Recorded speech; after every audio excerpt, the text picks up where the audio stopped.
Hello guys, welcome to Priyan channel. இன்றைக்கி நம்ம third கதை பார்க்கலாம். அதாவது மூணாவதான தத்துவ கதை வந்து பார்க்கலாம். இன்றைக்கி நம்ம கதையோட டைட்டில் பார்த்திங்கன்னா புத்தர் போதித்த உண்மை தத்துவம். புத்தர் போதித்த உண்மை தத்துவம். நான் ஃபஸ்ட்டு ஒரு சின்ன இன்ட்ரோ புத்தர் பற்றி சொல்லிடுறேன். அதுக்கப்புறம் நான் அந்த ஸ்டோரியை நான் உங்களுக்கு சொல்கிறேன். ஓகேங்களா? ஓகே. பொதுவாக பார்த்தீங்கன்னா புத்தர் அப்படின்னு பார்த்தீங்கன்னா அவர் என்ன தான் சொல்ல வராரு, பொதுவாக என்ன தத்துவம் சொல்ல வராரு அப்படின்னு பார்த்தீங்கன்னா, புத்தர் என்ன சொல்கிறாருன்னா, நம்மளோட மோஸ்ட் ஆஃப் த துன்பத்துக்கு காரணம் என்னென்னா ஆசை அப்படின்னு சொல்கிறாரு. நம்மளை சுற்றி இருக்க உலகத்தில் இருக்க எல்லா பொருள்களும், நம்ம பார்க்குற பொருட்கள் எல்லாமே வந்து நம்ம உணர்ச்சியை வந்து தூண்டுது அப்படின்றாரு. நம்ம ஆசையை வந்து தூண்டுது, ஆசையை தூண்ட செய்கிறது அப்படின்னு சொல்கிறாரு. ஸோ அந்த ஆசையை வந்து நம்ம உடனே வந்து நிறைவேற்றி கொள்ளணும் அப்படின்னு நம்ம வந்து வேகமாக வந்து பறக்கிறோம். ஓகேங்களா? அதுதான் பார்த்திங்கன்னா இறுதியில் லாஸ்ட்டில் நமக்கு வந்து துன்பத்தை வந்து விளைவிக்குது அப்படின்னு சொல்கிறாரு. ஸோ முக்கியமாக நம்ம ஆசைப்படுறது தான் கடைசியில் துன்பத்தை வந்து நமக்கு தேடி தருது அப்படின்னு வந்து சொல்கிறாரு. ஸோ இந்த மாதிரி பார்த்திங்கன்னா உண்மை தத்துவங்களை, கருத்துக்களை மக்கள் மத்தியில் வந்து இவர் வந்து நிறைய போதித்திருக்காரு. ஸோ இந்த கௌதம புத்தர் பார்த்திங்கன்னா முதல் 21 ஆண்டு வந்து இவர் வந்து அரண்மனையில் வந்து வாழ்ந்தாருங்க. 7 ஆண்டு காலம் பார்த்திங்கன்னா காட்டில் வந்து கடுமையான தவம் செய்து அவர் வந்து ஞானோதயம் பெற்றார்னு சொல்லுவோம் இல்லைங்களா? அந்த மாதிரி அவர் 7 ஆண்டுகள் வாழறாரு. ஸோ அவர் பெற்ற அந்த ஞானோதயத்தின் மூலம் அவர் கண்டறிந்த உண்மைகளை வந்து மக்கள் மத்தியில் வந்து எல்லாருக்குமே வந்து உணர்த்துறாரு. ஓகேங்களா? ஸோ 46 ஆண்டு காலம் பார்த்திங்கன்னா மக்களுக்காகவே அவர் வந்து வாழ்ந்திருக்காரு.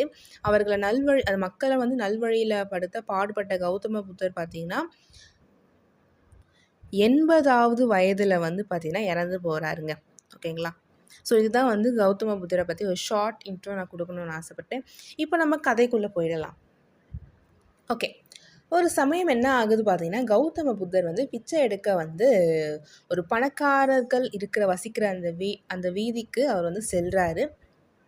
அப்படி போனவர் பார்த்திங்கன்னா ஒரு பணக்காரர் கஞ்சன் வீட்டில் போயிட்டு நின்று பிச்சை கேட்குறாரு. அதாவது அந்த பணக்காரன் வந்து மிகப்பெரிய கஞ்சனாக இருப்பார் போல்.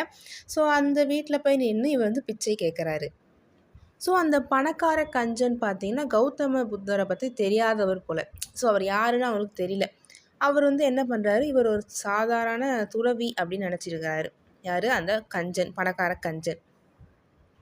அந்த பணக்காரன் என்ன சொல்கிறாரு பார்த்திங்கன்னா, இந்த துறவிங்களுக்கெல்லாம் வேறு வேலையே இல்லை, உழைச்சி அவங்களால முன்னுக்கு வரவே முடியாது, இந்த மாதிரி தான் பண்ணுவாங்க, இந்த உலகத்துக்கே இவங்க வந்து ஒரு பயனில்லாதவங்க அப்படின்னு சொல்லி எக்கச்சக்கமாக வார்த்தைகளை வச்சு செம்மையாக திட்டுறாரு அவர்.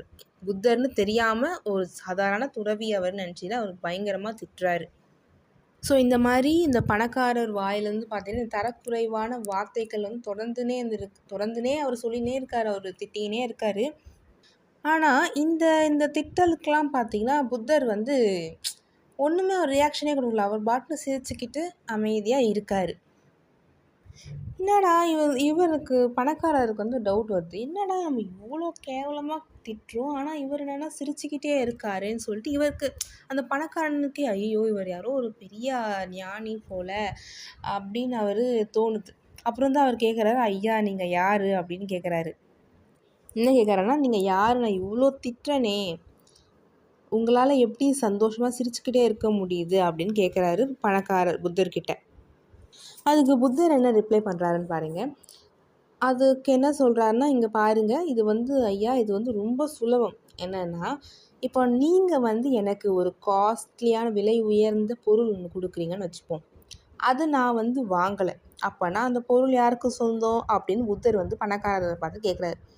பணக்காரரும் சொல்கிறாரு, அப்போது நீங்கள் வாங்கலாம், அது எனக்கு தான் சொந்தம் அப்படின்னு சொல்கிறாரு. புத்தர் சொல்கிறாரு, கரெக்டாக சொன்னீங்க. ஸோ அதே மாதிரி தான் இப்போ நீங்கள் என்னை பார்த்து வந்து தரைக்குறைவான வார்த்தைகளை நீங்கள் வந்து சொல்லி திட்டினீங்க. ஒருவேளை அதுக்கு நான் கோவப்பட்டு இருந்தால் அந்த வார்த்தைக்கு எனக்கு வந்து சொந்தமாகி விடுகிறது, நானும் அந்த மாதிரி ஒரு மனுஷன்தான் அப்படின்னு தெரிய வந்திருக்கும்.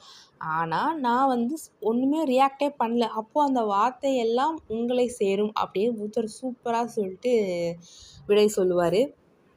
அதாவது என்னென்னா, இப்போ வந்து நீங்கள் அந்த தலைக்குறைவான வார்த்தைகள்லாம் சொன்னீங்க என்னை பார்த்து. இப்போ நான் வந்து அதுக்கு நான் ரியாக்ட் பண்ணியிருந்தேன் அப்படின்னா, அந்த வார்த்தைகள நான் வந்து அத ஏத்துக்கிட்டேன் அப்படின்னு ஆகிவிடும். ஸோ நான் எதுவுமே ரியாக்ட் பண்ணல, சிரிச்சுன்னே தான் இருக்கேன். நான் அந்த வார்த்தைகள எனக்கு வாங்கல.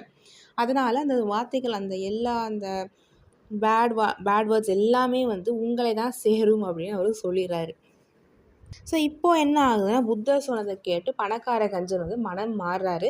ஸோ அவர் திருப்பி நெக்ஸ்ட் என்ன பண்ணுறாருன்னா, அவர்கிட்ட இருந்த காச வச்சு ஏழை மக்களுக்கெல்லாம் நிறைய உதவுறாரு. ஸோ பணக்கார கஞ்சன வந்து புத்தர் மாத்திட்டாரு. ஸோ இதுதாங்க இந்த கதை. நீங்க இந்த கதை மூலமா என்ன புரிஞ்சுக்கிட்டீங்கன்றத கமெண்ட் செக்ஷன்ல சொல்லுங்க.